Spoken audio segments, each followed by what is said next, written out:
dekat padamu, itu rinduku.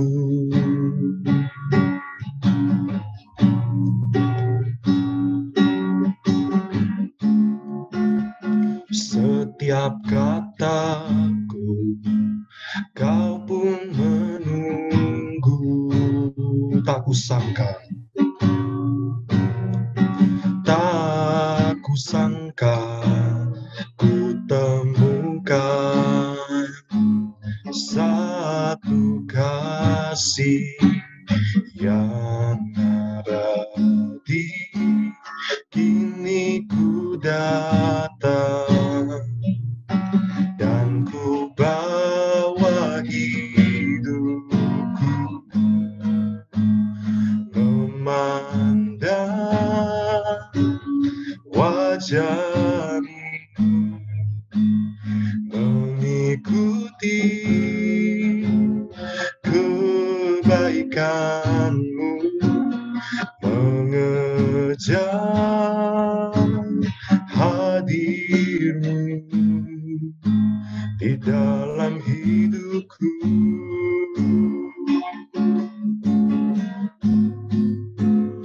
Membawa sembahku,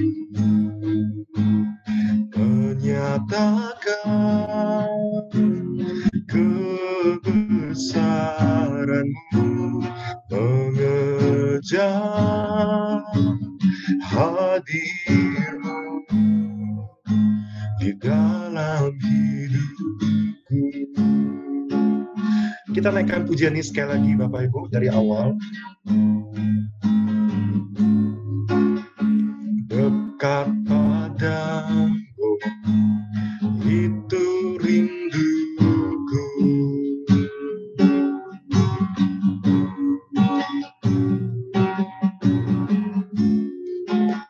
Setiap kataku, kau pun menunggu.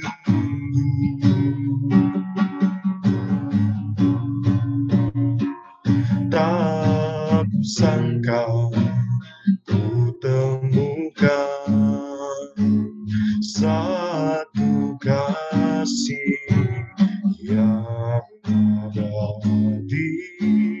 Kini ku datang dan ku bawa hidupku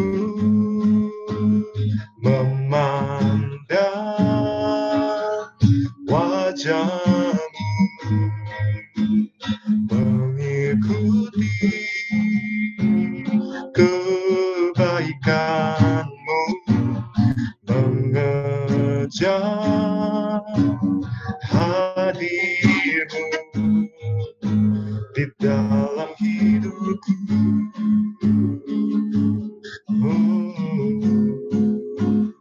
Membawa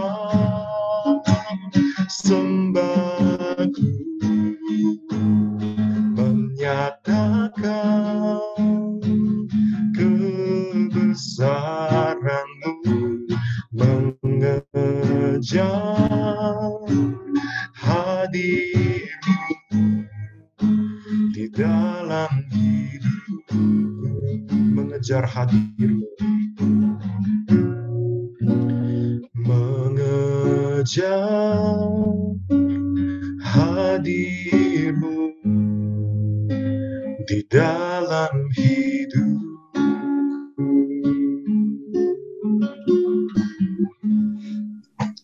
Mari kita bersatu dalam doa. Bapa dalam surga, terima kasih karena Engkau begitu baik pada setiap kami. Meskipun saat ini kami berada dalam situasi yang tidak menentu, situasi yang tidak pasti, tetapi kami mempunyai Allah yang pasti, Allah yang konsisten di dalam mengasihi kami. Tuhan, tak henti-hentinya hati kami melimpah dengan syukur kepada Engkau. Dan Tuhan, saat ini kami hendak belajar bagaimana kami bisa membangun relasi yang intim dengan Tuhan melalui doa. Tuhan, tolonglah setiap kami, Tuhan. Kami rindu belajar. Kami rindu, Tuhan, boleh memiliki hati yang intim, yang dekat dengan Tuhan. Tuhan, tolong untuk Contoh Andre yang akan memimpin Sunday Talk BCS Medan malam hari ini. Biarlah melalui firman Tuhan yang dibagikan, melalui bincang-bincang, itu boleh kembali menguatkan iman kami. Setelah selesai mengikuti Sunday Talk ini, kami boleh semakin bertumbuh iman kami di hadapan Tuhan. Terima kasih Tuhan, sertai waktu bincang-bincang ini Tuhan ke depan. Di dalam nama Tuhan Yesus Kristus kami berdoa. Amin. Baik, waktu dan tempat saya persilahkan kepada Suwanto Andri. Sebenarnya bukan tempat ya, karena tempatnya beda-beda. Oh iya ya, waktu dan kondisi ya. Waktu doang. Ya, selamat malam sekalian saudara-saudara dari BCS. Thank you hari ini sudah kasih kesempatan buat saya ya. Tadi pagi mengisi di ibadah dan juga malam hari ini ya. Senang bisa membagikan berkat firman Tuhan ini ya. Dan malam ini kita akan ngomong satu tema. Saya diminta sama Cuantau Robin untuk membahas tentang tema ini nih ya. Mengapa berdoa kalau kita itu mengapa berdoa jika Bapak itu tahu apa yang kita perlukan ya. Ini satu hal yang tricky juga nih gitu. Dan sebenarnya saya sebelum kita membahas lebih lanjut ya, nanti kan kita diharapkan kan ngobrol ya. Jadi saya juga pengen saudara memberikan satu feedback ya ketika nanti dalam kita membahas ini. Kita dasari dari satu ayat ya, 2 ayat. Matius pasal yang ke-6 ayat 7 dan 8. Yesus bilang di dalam pengajarannya tentang hal berdoa di ayat yang ke-7 dikatakan, lagi pula di dalam doamu itu, janganlah kamu bertele-tele. Ya. Seperti kebiasaan orang yang tidak mengenal Allah. Mereka menyangka bahwa karena banyaknya kata-kata doanya akan dikabulkan. Jadi janganlah kamu seperti mereka karena Bapamu mengetahui apa yang kamu perlukan sebelum kamu minta kepadanya. Nah sebenarnya ayat ini nih menjadi satu ayat yang akhirnya membuat orang bertanya gitu. Kenapa berdoa kalau gitu? Kalau Tuhan itu tahu, gitu kan? Dari ayat yang ke-8 itu secara sederhananya kan begitu kan? Saya jadi ingat ngomong-ngomong satu pengalaman di mana waktu kecil itu ya. Kalau pendeta itu berdoa, itu saya sudah bosan sekali. Saya waktu masih kecil, saya kadang-kala tidak ikut sekolah minggu, saudara-saudara. Ya. Jadi kadang-kala saya itu ikut papa saya ke gereja, ikut kebaktian umum, lalu kemudian disitulah saya, ya pokoknya ikut kebaktian lah. Nah, 2 hal yang paling saya nggak suka itu, yang pertama adalah khotbah. Khotbahnya ngalur ngidul kemana-mana, bagi saya yang masih kecil, saya bosan. Nah, terus bagian kedua yang saya paling nggak suka itu doa syafaat. Ada bagian doa syafaatnya. Nah, kalau saya nggak tahu, kayaknya BCS Medan, seingat saya nggak ada doa syafaatnya gitu ya. Tapi kalau saya waktu kecil, saya paling benci itu kalau doa syafaat. Wah, itu udah doanya kemana-mana ya. Bapa kami yang di sorga, yang bertahta dalam kerajaan sorga, kemuliaan-Mu mengatasi langit bumi. Wah, kata-kata puisinya banyak gitu ya.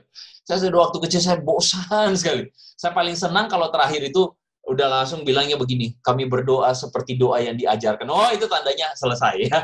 Doa Bapak kami gitu. Itu saya udah semangat lagi. Nah, saya nggak heran belakangan ini ada banyak juga orang Kristen yang ketika diminta untuk berdoa, nggak mau berdoa. Biasanya alasannya gimana, saudara? Ini karena ngobrol, saya harap bisa, nggak tahu enaknya gimana, buka mic ya. Mungkin kalian bisa buka kalau bisa gambar, buka boleh juga mic, ya. semoga tidak ada, kalau misalnya saudara tidak dengan anak kecil atau gangguan, ya saudara bisa buka mic begitu ya, bisa sambil nyeletuk lah begitu. Ya. Biasanya nuduh-nuduhan itu contoh. Tunjuk-tunjukan. Kenapa? Koko aja lah. Koko yang lebih tua. Jujur, kenapa kita tunjuk-tunjukkan? Karena kita ada rasa tidak pede untuk mengucapkan doa. Betul nggak sih? Iya, betul. Iya. Kenapa? Karena kita merasa kata-kata kita tuh mungkin nggak bagus. Ya, jika dibandingkan misalnya sama Pak Cuncun, waduh saya kalah jauh gitu kan ya. Kan begitu kan ya, pikiran kita tuh, oh itu sudah senior yang udah jadi majelis atau udah jadi apa begitu kan ya. Oh itu kata-katanya bagus, kalau kita cecere nggak bisa doa gitu. Kan kebanyakan gitu. Bahkan saya sering tuh ketemu sama jemaat, aduh contoh saya nggak bisa doa gitu. Kenapa? Aduh saya doa dalam hati. Lah, doa dalam hati kan doa. Saya bingung juga gitu kan. Kebanyakan alasannya sesederhana karena kita merasa bahwa doa itu harus kata-katanya baik. Dan kita tidak pede didengar orang. Sebenarnya itu. Nah, kita berada dalam satu pemikiran bahwa doa itu harus kata-katanya bagus. Doa itu harus kata-katanya itu gimana gitu. Nah, jangan lupa loh, konteks dari ayat ini, konteks dari ayat yang kita lagi bahas ini, sebenarnya konteksnya itu lagi ngomong tentang praktik yang salah tentang doa. Sebelum kita masuk lebih jauh tentang kenapa berdoa kalau Tuhan tahu ya, saya pengen bahas konteksnya. Supaya kita mengerti kenapa Yesus bilang, kamu itu sebelum berdoa, Bapa sudah tahu. Nah, konteksnya itu kita bisa lihat di ayat yang ke-5 sama ayat ke-6. Di mana di situ Yesus tegur orang-orang yang berdoa seperti orang munafik. Kenapa munafik? Karena mereka mau berdoa supaya dilihat orang. Doanya itu supaya orang melihat lalu orang memuji. Kan ayat 5 mengatakan kamu tuh berdiri di tikungan jalan, di pinggir di rumah ibadat supaya dilihat orang. Makanya ayat 6 Yesus bilang begini, jika engkau berdoa, masuklah ke kamarmu dan tutuplah pintu dan berdoalah di tempat yang tersembunyi. Begitu. Nah, jadi maksud saya itu begini. Kalau memang Yesus mengajarkan sesuatu yang betul-betul literal, berarti doa di gereja nggak boleh. Kenapa, saudara? Karena bisa dilihat jemaat yang lain. Betul. Jadi, doanya harus di mana? Di kamar atau... Jadi, kalau contoh Robin pimpin doa, ya kan? Nggak boleh. Contoh Robin harus pimpin doa di dalam kamarnya dia. Di kamar ini. Kan gitu kan. Nah, jadi sebenarnya ini bukan berbicara tentang ajaran Yesus yang mengharuskan kita secara literal. Makanya ada orang yang mengatakan kan begini, orang yang mengatakan bahwa oh kalau gitu nggak usah berdoa gitu kan, gara-gara apa? Gara-gara oh Tuhan tahu. Nggak begitu, artinya nggak begitu. Begitu ya. Nah, jadi saudara-saudara, sekali lagi, kalau misalnya ini ngomong-ngomong ya, kalau saudara diminta untuk pimpin doa, kita mesti melatih diri kita bahwa doa itu tujuannya bukan supaya didengar orang. Nah, kalau ahli Taurat orang Farisi dulu itu doanya pengen dilihat orang, sebenarnya kita yang menolak untuk berdoa di depan umum, kita pun sebenarnya melakukan hal yang sama. Apa itu, saudara-saudara? Kita kalau orang Farisi pengen dilihat orang, kita takut dilihat orang. Takut dilihat orang tuh nggak bagus mengucap doanya.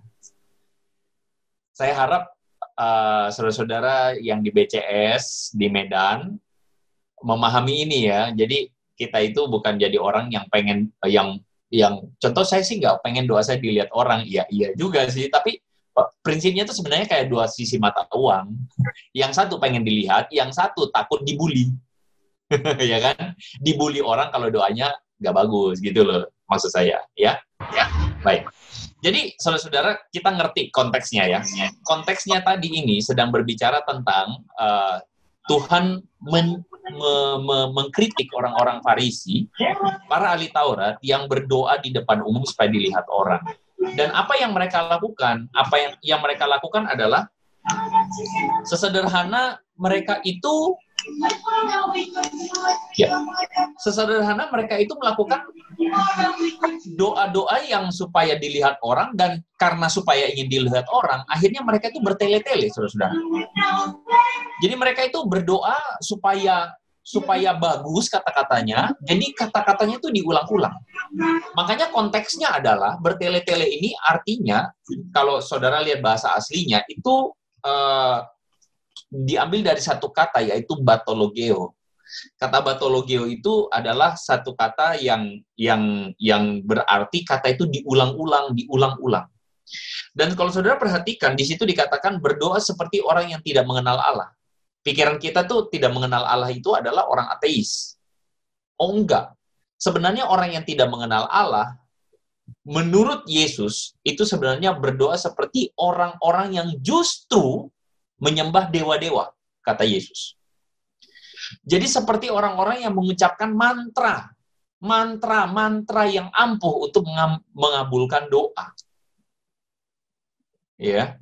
Jadi kata yang diulang-ulang supaya panjang, supaya apa begitu loh. Yesus bilang kamu nggak usah ngomong kata panjang. Kenapa? Karena panjang-panjang itu bukan berarti kamu dijawab oleh Tuhan. Itu kata Yesus maksudnya demikian.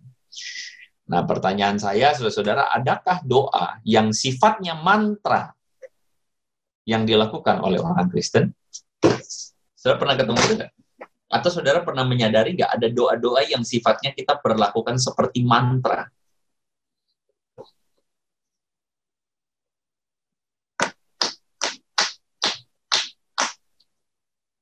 Ada yang punya pengalaman dengan itu? Contohnya gimana ya? Contoh. Masih belum nangkap. Oh, gini. Saya satu kali ya pernah ke satu pernah ke satu tempat perusahaan untuk saya diundang untuk mengisi pelayanan. Waktu saya pelayanan di sana, lalu kemudian di tempat duduk itu saya menemukan secari kertas. Secari kertas itu di situ dituliskan doakan doa ini 4 kali. Niscaya permohonanmu terkabul. Sekarang saya tanya, itu mantra bukan? Doanya itu doa Kristen dalam tanda kutip.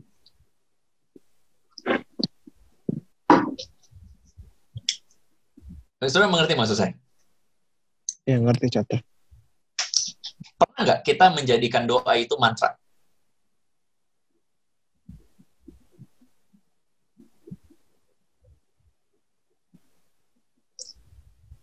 Satu kali ya, saya waktu di pelayanan kurang lebih sekitar jam 3 begitu. Saya ditelepon sama salah satu jemaat. Jemaat itu mengatakan sama saya di ujung telepon yang satu, dia bilang, "Pak, saya sudah tidak kuat dengan hidup ini. Saya mau bunuh diri." Saya kaget, saudara. Saya kaget karena dia mengatakan dia mau bunuh diri. Saya langsung bilang, "Tolong, Pak, bapak-bapak, bukan ibu-ibu ini. Pak, tolong tahan, saya segera ke sana, sekarang juga." Langsung saudara-saudara, malam-malam hari itu dengan motor saya langsung pergi ke tempat itu. Di tengah jalan saya bingung, saya galau, saya juga gentar. Ya, saya bilang sama Tuhan, saya nggak tahu saya mesti ngomong apa sama orang ini. Tapi kalau sampai betul orang ini saya salah ngomong misalnya, lalu orang ini bunuh diri depan mata saya, saya sampai nggak bisa bayangin ya. Saya shock, saya takut sekali waktu itu. Ya, masalahnya Rumah Sakit Murni Teguh terlalu jauh untuk saya bawa ke sana. Itu saya bingung gitu ya, saudara-saudara. Nah, jadi ketika dalam perjalanan ke sana, saya cuma bisa minta Tuhan tolong jaga perkataan saya. Tuhan tolong jaga hati saya, jaga saya mesti bagaimana. Nah, sampai di sana, saudara-saudara, ternyata jemaat ini, bapak ini, dia sudah tidak tidur 2 hari. 2 apa 3 hari begitu. Tidak tidur sama sekali, dan dia dalam keadaan stressful. Dia udah pegang pisau, saudara. Pisaunya 2. Ya. 2 dia pegang di nadinya dia ini. Dia udah taruh di nadi. Jaga-jaga kalau yang satu tumpul, yang satu tajam. Maksudnya dia begitu. Dia udah pegang 2. Lalu kemudian dia bilang sama saya, "Pak, salah saya itu apa?" kata dia. Rupanya istrinya selingkuh, saudara. Istrinya selingkuh dengan laki-laki lain. Ya, salahnya tidak semata-mata istrinya dia. Tentu dalam perselisihan di dalam rumah tangga itu tidak melulu salah satu orang ya. Lalu kemudian dia stres, dia depresi, lalu dia bilang begini sama saya, "Pak, saya kurang apa? Saya kurang apa berdoa sama Tuhan? Setiap tengah malam saya bangun jam 2 pagi, Pak," kata dia. sejak beberapa minggu belakangan istrinya selingkuh. Saya doa Bapak kami, Pak, 3 kali.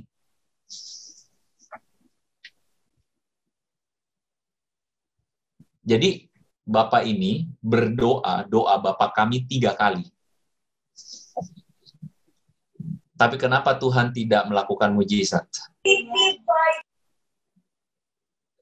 Saudara, tanpa mengurangi respek saya tentu nggak ngomong sama Bapak ini waktu itu ya, tapi dalam hati saya, ya ampun Pak, Bapak jadikan doa Bapak kami buat mantra, supaya terjadi mujizat. Saya punya satu cerita lain lagi, saudara. Seorang ibu datang sama saya, lalu kemudian bilang dia menyesal menikah dengan suaminya, karena suaminya selingkuh. Dia bilang, Pak, padahal, saya yakin ini dari Tuhan. Loh kok bisa? Iya. Waktu itu saya lagi berdoa. Saya itu lagi, kalau nggak salah dia itu, dia sudah menikah. Jadi dia sudah punya suami. Lalu kemudian datanglah cinta lama, zaman masa SMA, yang datang mengatakan, I love you. Gitu kan? Aku mencintaimu, ada pertanyaan, begitu kan? Nah, si cinta lama masa SMA ini sebenarnya sudah menikah dengan wanita lain. Datang kepada dia bilang, aku mencintaimu. Waduh Pak, saat itu saya galau. Lalu kemudian saya bertanya, Tuhan, tunjukkan. Kalau dia jodohku, oh Tuhan mati deh, saya sampai bingung gitu ya. Kenapa bisa sampai mikir kayak begitu? Udah jelas-jelas dia sudah menikah, ini sudah menikah. Lalu kemudian laki-laki ini bilang, ceraikan saja gitu. Ceraikan, nanti saya akan bayar pengacaranya, kamu cerai, saya juga ceraikan istri saya. Lalu si ibu ini galau, dia pergi ini saya mohon maaf, ke satu tempat, ke sebuah gua yang terkenal di kota itu, ya, Gua Maria. Lalu dia berdoa di sana, Tuhan, kalau memang ini jodoh saya, lancarkan. Pak, lancar Waktu diajukan perceraian, lancar Pak, semuanya lancar. Akhirnya semua cerai, akhirnya saya nikah. Ini jalan Tuhan, mati dalam saya. Saya sampai nggak tahu mesti ngomong apa, saudara. Itu yang saya bilang mantra. Doa yang kita jadikan untuk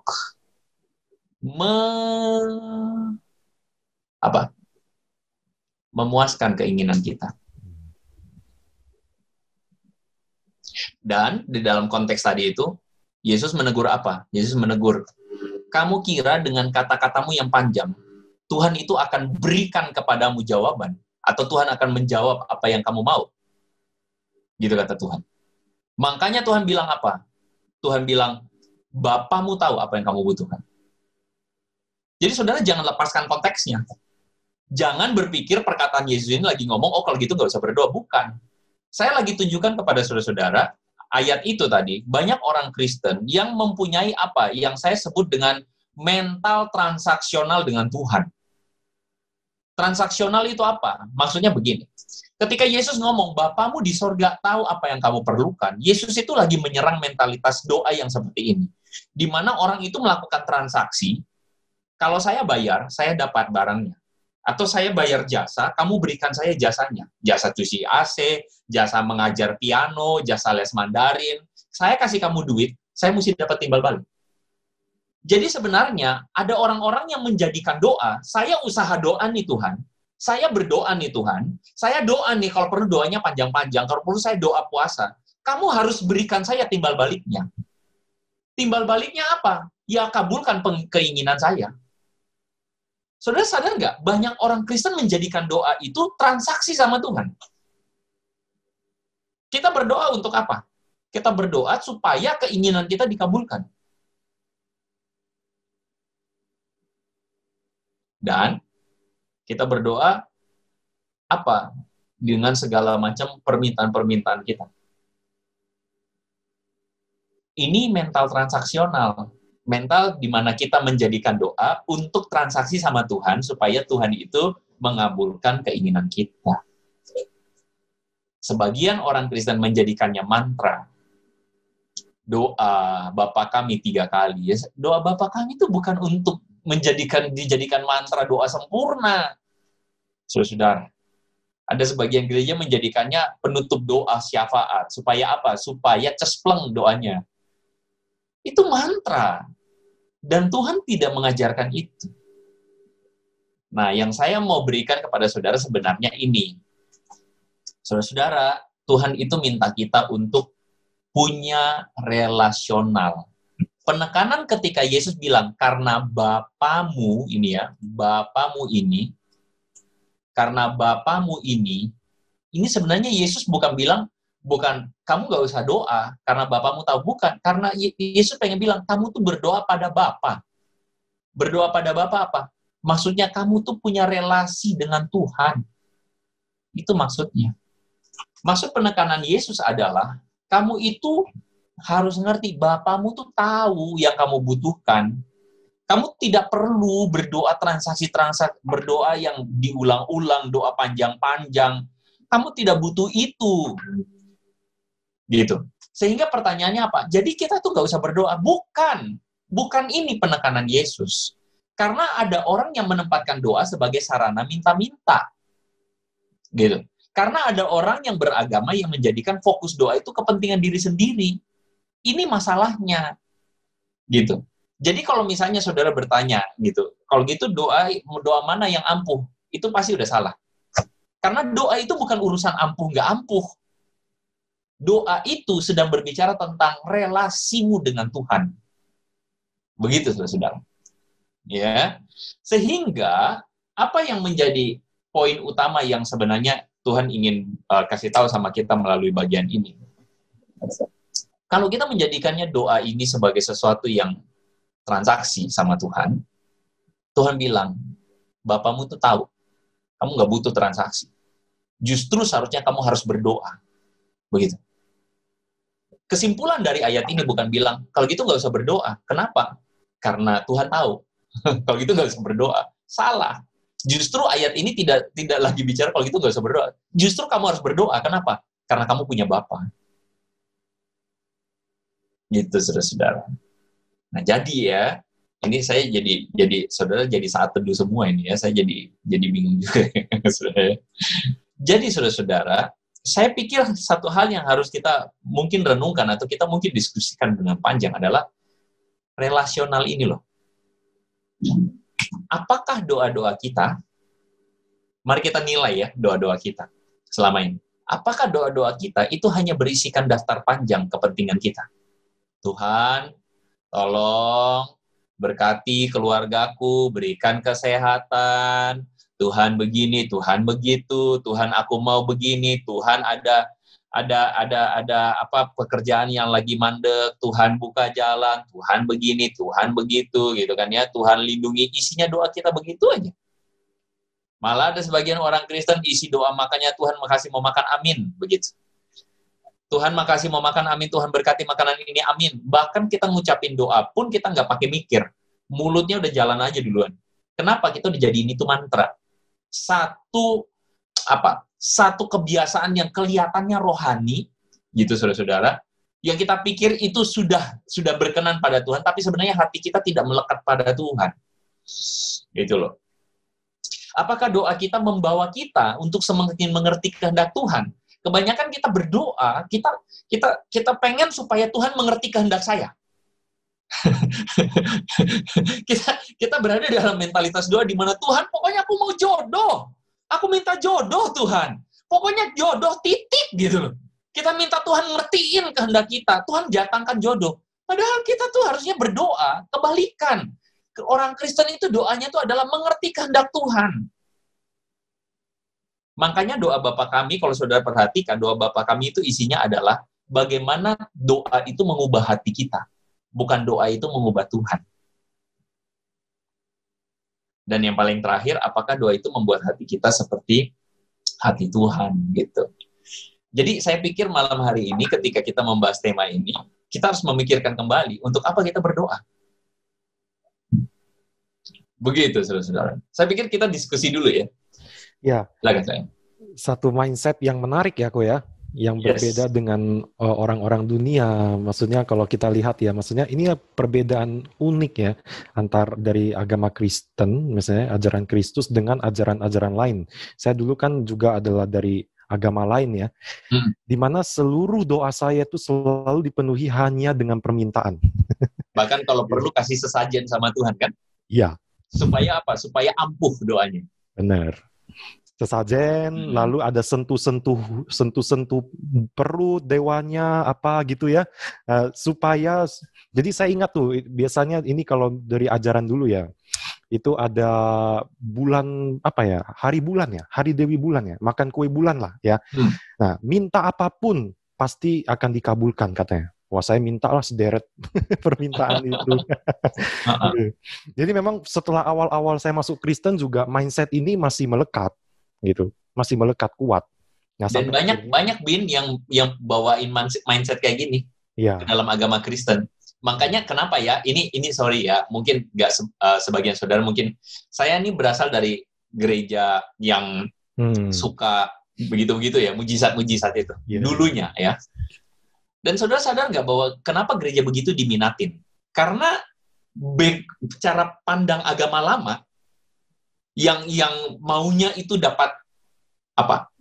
Hoki, dapat berkat, cuan gitu ya. Itu tuh dibawa ke dalam kekristenan. Makanya gereja-gereja seperti itu laku. Pakai minyak lah, pakai apalah, laku sekali gitu loh. Karena orang menjadikan agama untuk kepentingan dirinya. Padahal kekristenan mengajarkan sebaliknya. Orang kekristenan mengajarkan kita untuk menyangkal diri, memikul salib. Ya kan? Wah, keren deh. Kekristenan tuh keren deh, gue bilang. Gitu. Jalan terbalik ya, gue ya? Jalan terbalik. Upside down kingdom. Gitu.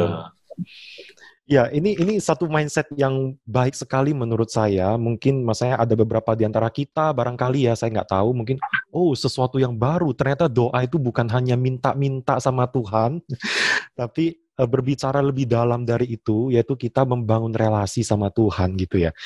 Mungkin ada di antara saudara yang ingin bertanya ya. Silakan. Bu Yanti, Cianti. Saya mau tanya, minggu semalam katanya mau dipenuhi dengan Roh Kudus ya. Mau dipenuhi dengan Roh Kudus. Itu bisa, setiap orang bisa.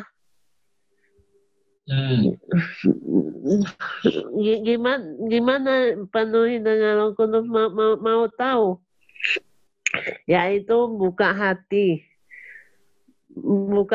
lebar-lebar, dan juga undang Roh Kudus penuhi hati kita, langsung Roh Kudus itu udah bekerja di dalam hati kita. Baik. Saya udah dipenuhi kok. Ya. Saya udah ada Roh Kudusnya di dalamnya. Iya, saya mungkin langsung merespon ya. Saya khawatir jangan sampai kita memikirkan bahwa dipenuhi Roh Kudus itu artinya saya itu bisa berbahasa, mungkin orang bilang berbahasa roh ya. Kalau saya itu bisa berbahasa roh, saya dipenuhi Roh Kudus. Atau kalau saya jalan, semua orang kiri kanan gelepar-gelepar semua, gitu kan ya. Saya khawatir kita memikirkan dipenuhi Roh Kudus itu kayak gitu.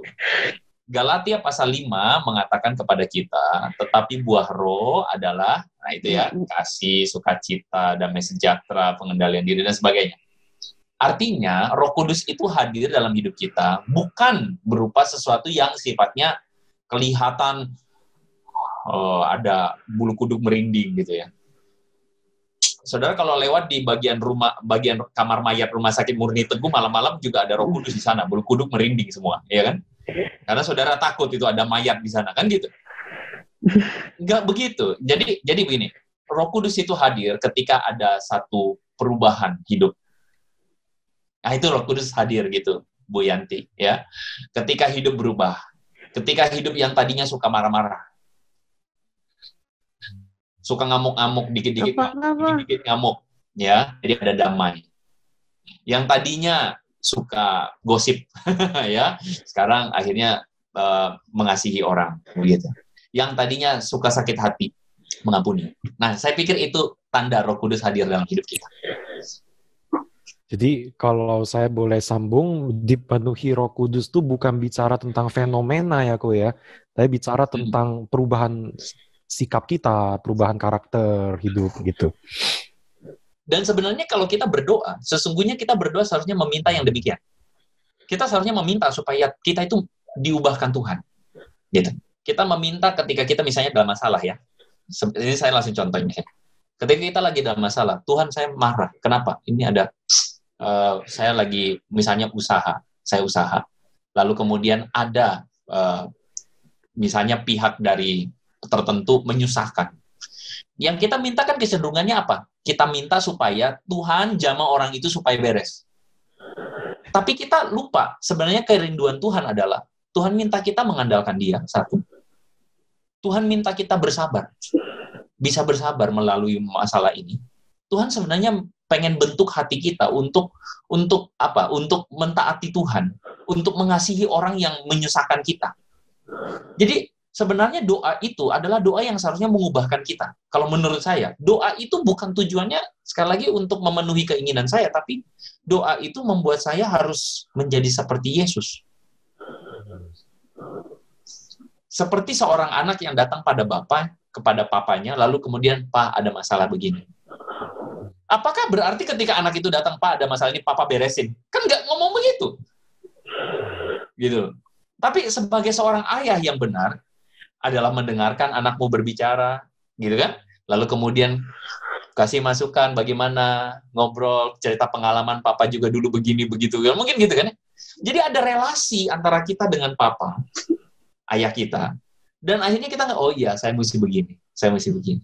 Saudara menemukan kelepasan, kekuatan. Karena apa? Karena saudara menemukan Bapamu gitu.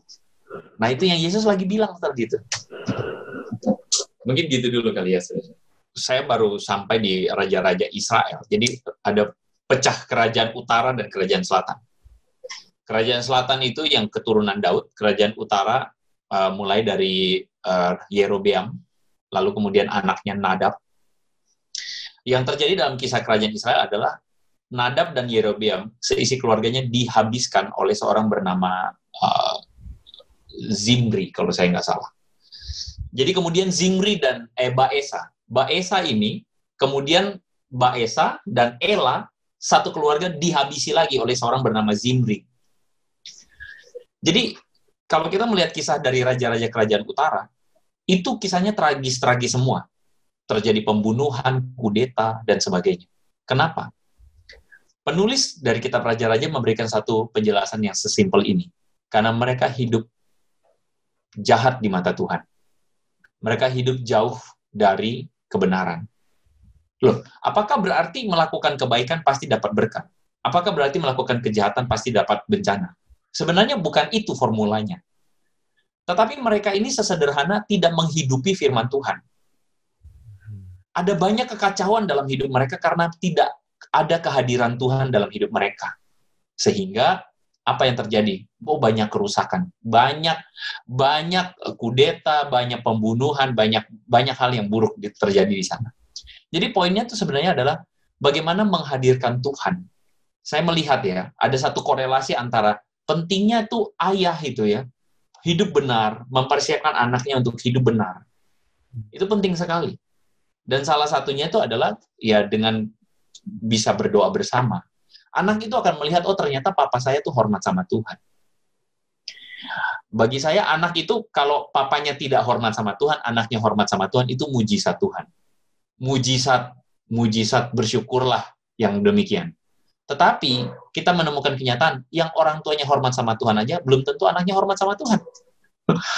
Itu adalah natur manusia yang jatuh dalam dosa. Tetapi, adalah baik bagi kita untuk betul-betul kita mengenalkan anak untuk hidup takut akan Tuhan. Dengan cara apa? Melihat keteladanan orang tua yang takut akan Tuhan. Saya kira demikian sih. Yang berkeluarga juga, maka saya harus mempersiapkan diri saya, kerohanian saya bersama dengan Tuhan mulai sekarang. Ya. Jadi memang tadi tentang doa bahwa doa itu kalau bisa jangan panjang-panjang atau bertele-tele lah intinya, begitu kan?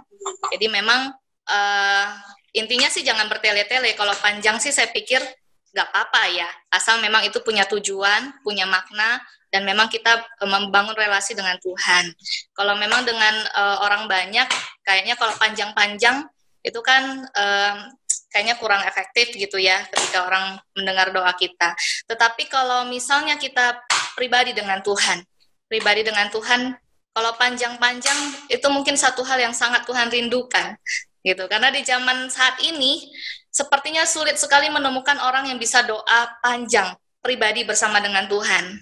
Gitu kan, karena kita sibuk gitu dengan keseharian kita, dengan keluarga, terus pikiran kita mungkin nanti habis ini mau ngapain lagi, jadi doa pun jadi hanya sekedar saja ataupun rutinitas gitu. Jadi memang ini satu pergumulan doa panjang-panjang bersama dengan Tuhan secara pribadi, artinya kayak curhat gitu ya kan, kalau dengan papa kita bisa curhat, kita cerita gitu apa yang menjadi masalah pergumulan kita, sehingga itu bisa menjalin satu relasi yang baik dengan Tuhan begitu. Jadi satu perenungan bagi saya, dibutuhkan juga doa panjang-panjang tapi secara pribadi bersama dengan Tuhan, dan itu adalah curahan hati kita, bagaimana kita menjalin relasi dengan Dia, dan itu mungkin akan sangat langka ditemukan saat ini, karena jujur saja pribadi saya juga bergumul untuk hal ini gitu ya, karena kan udah sibuk dari pagi sampai sore pelayanan di sekolah, kemudian pulang udah ngurus keluarga, ngurus anak dan sebagainya, lalu malam itu kadang sampai me time kita itu kan sudah tidak ada lagi gitu ya, karena sudah lelah gitu. Jadi memang benar-benar dibutuhkan doa pribadi dengan Tuhan, itu bisa curhat, bisa sharing bersama dengan Tuhan gitu ya. Gitu. Jadi itu ya sedikit sharing dari saya. Berharap dengan panjang-panjang, ya ini sekecil. Ya. Doa itu sebenarnya kembali kepada relasi. Bahkan sebenarnya kita itu jangan sampai menjadikan iman kita atau agama itu, karena gini, semangat dari kekristenan adalah kita seperti anak yang hilang yang kembali kepada Bapa. Itu semangat kekristenan itu ya. Jadi keselamatan itu adalah relasi dengan Tuhan. Lucu kalau misalnya kita seringkali mengkhotbahkan atau mendengar tentang Injil keselamatan, tetapi justru kita tidak punya keselamatan itu sendiri. Karena keselamatan itu adalah ketika kita dengan Bapa di sorga, itu punya satu relasi. Dan relasi itu kita dapati di dalam apa? Di dalam doa kita. Kita dapati di dalam doa kita, bahkan doa itu kan sendiri tidak hanya lipat tangan, tutup mata. Tapi doa itu ketika kita menyetir mobil, ketika kita lagi cuci piring, bahkan ketika kita lagi mengerjakan ujian, ketika kita di kantor gitu. Ya, jadi doa itu menjadi sesuatu yang sifatnya itulah keselamatan kita. Karena kita menganggap doa itu sebagai sesuatu yang hanya sekadar formalitas, rutinitas, doa. Enggak. Doa itu sebenarnya, makanya ini saya sampaikan dalam tataran yang lebih ekstrim. Doa itu adalah keselamatan kita loh sebenarnya. Menghidupi keselamatan itu sendiri. Iya. Jadi selamat menjadikan doa-doa kita sebagai komunikasi dan relasi dengan Tuhan. Mungkin begitu. Baik, thank you Ko Andre. Yes. Nah, saudara, saat ini saya ingin mengajak kita untuk menaikkan kembali pujian yang tadi. Mari waktu kita menyanyikan pujian ini, sembari kita akan mengakhiri Sunday Talk malam hari ini, kita nyanyikan dengan kerinduan hati kita.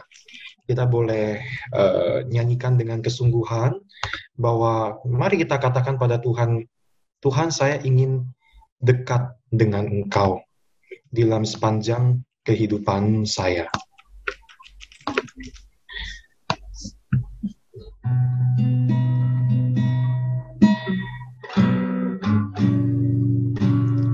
Dekat padamu itu rinduku. Dekat padamu itu rinduku.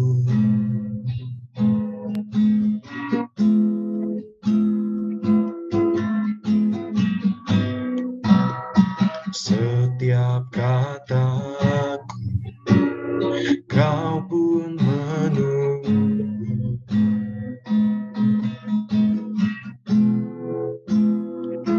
Tak kusangka ku temukan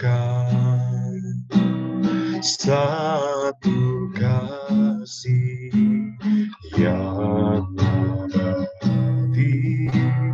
Kini ku datang dan ku bawa hidupku memandang wajahmu, mengikuti kebaikanmu, mengejar hadirmu di dalam hidupku. Oh, membawa sembahku, menyatakan kebesaranmu, mengejar hadirmu di dalam hidup. Kita naikkan refnya sekali lagi dengan sikap doa kita. Memandang wajahmu, mengikuti kebaikanmu, mengejar hadirmu di dalam hidupku. Oh, membawa sembahku, menyatakan kebesaranmu, mengejar hadirmu di dalam hidupku. Mohon dengan kasih untuk Ko Andre boleh memimpin, menutup kita di dalam doa. Kita berdoa, saudara-saudara.